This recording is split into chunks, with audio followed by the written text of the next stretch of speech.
চলো জান্নাতে। বিসমিল্লাহির রহমানির রহিম। আবু হুরায়রা রাদিয়াল্লাহু তাআলা আনহু থেকে বর্ণিত, রাসূলুল্লাহ সাল্লাল্লাহু আলাইহি ওয়াসাল্লাম বলেছেন, তোমাদের নিকট রাত্র দিন পালাক্রমে ফেরেশতারা আসা যাওয়া করেন এবং তারা ফজর ও আসরের সময় একত্রিত হন। অতঃপর যাহারা তোমাদের সাথে রাত্রি যাপন করেছিল তারা আকাশে আরোহণ করেন। তখন আল্লাহ তাদেরকে জিজ্ঞাসা করে বলেন, তোমরা আমার বান্দাদেরকে কি অবস্থায় ছেড়ে এসেছ?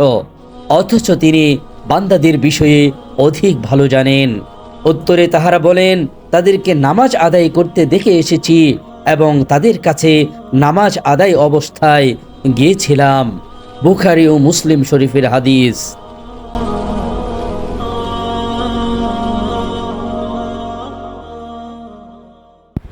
চলো জান্নাতে।